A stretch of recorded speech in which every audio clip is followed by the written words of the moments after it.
This is a bit of an unusual video for me, it's a bit of an odd one. I'm always like, VR needs more real video games instead of this flood of rhythm games and short puzzlers, but that does not mean that I don't like or play rhythm games. The immense success of Beat Saber obviously spawned a ton of other games in the genre trying to take a slice of that sweet pie of success, not counting Synth Riders to those. It pretty much released at the same time as Beat Saber, but you know what I mean. Together with the rise of the Quest platform, which is pretty much the perfect place for games like these, we have seen just a lot of them, and at times it seemed that this is all VR was going to be. It's gotten better. VR games are much more complex and ambitious lately. It's been quite some time since I've seen the last VR rhythm game released actually, and that's okay. Rhythm games will always be an integral part of VR. It's a genre that, while still pretty popular on a flat screen, got completely transformed through the use of the VR medium into something new and vastly different from any flat game experience, and that's great. It's a strong argument for VR. So Synth Riders just released a new music pack, the Electro Swing Essentials 2, and they sent me a code to check it out. Now that alone would not compel me to make a video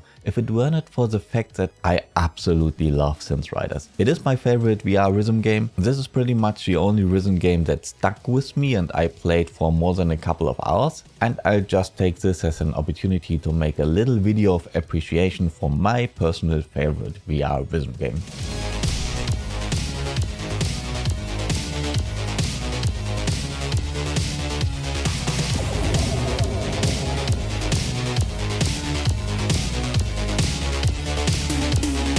Why is this my favorite, you might ask? I can't really tell you, to be honest. I'm not going to tell you that it's better than Beat Saber, I don't think it is, but it's different. It's different enough to have a reason to play both. Beat Saber is more like this drama experience, while Synth Riders is more like, you know, the dancer experience. Synth Riders has also the force mode, but it's more like a boxer experience. It's different. It's just a matter of personal taste. I guess my main pull towards Synth Riders now is just familiarization. Initially it appealed to me mainly because of the music. They have the synthwave thing going on, which is objectively superior to that techno, pop, hip-hop, whatever thing that Beat Saber is going on. Today both Beat Saber and Synth Riders have huge libraries of custom maps, so taste in music isn't really a deciding factor. But the synthwave drew me in and I kind of kept coming back. To my own surprise, not necessarily for the synthwave though. While that is still the main aesthetic of the game, Kluge have opened the official music library towards other genres with the addition of music packs. Most of them are half free, half paid. I think that's an okay model. One of the more popular music packs was the Electro Swing Essentials, and I find myself in that strange position that my very favorite map in the whole game, including custom maps, is from exactly that pack. It's this one, Empires by the Electric Swing Circus.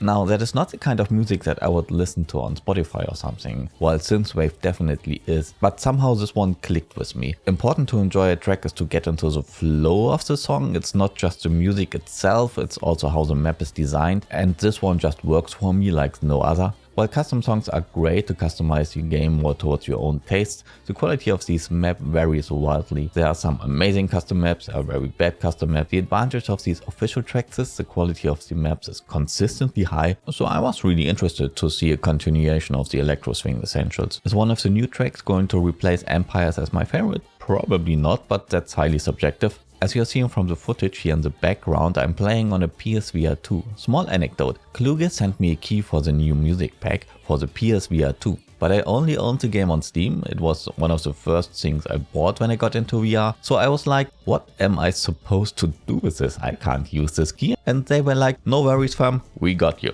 And they not only sent me a Steam key for the new songs, but also a key for the full game on the PSVR 2. What absolute legends. It got me to try the game on the PSVR 2 and I'm very happy that I did. In my recent Horizon video I complained about the headset's optics, the screen door effect in particular. What I failed to mention though is the OLED panels the PSVR 2 is rocking. And wow, Synth Riders has a lot of contrast, very bright colors in front of black backgrounds. This looks so much better on the PSVR 2. It really has bright colors in front of black backgrounds and not washed out colors in front of gray backgrounds, you know. It just pops, it looks incredible. As far as I know, this runs at 60 FPS, reprojected to 120, which is not the best. The balls are flying towards you at pretty high speed. That's right, you'll get a lot of balls right up in your face in this game. The lower frame rate is perceivable with these fast moving objects, but it's not a huge deal. It's perceivable but not terrible. So despite the lower frame rate, PSVR 2 is now my favorite platform to play Synth Riders. It just looks amazing. The only real downside here is the missing support of custom maps. The selection of official music is great and all, but if that style does not happen to be to your liking or you don't like to shell out money for more songs, custom maps are a good place to broaden the experience. I'm pretty sure that none of these rhythm games would have been nearly as successful without custom maps, so having that option on PC and Quest but not here is a bit of a bummer.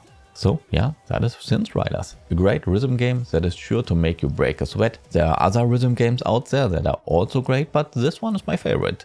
Leave a like if you enjoyed the video and don't forget, the score does not really matter, as long as you ride in style.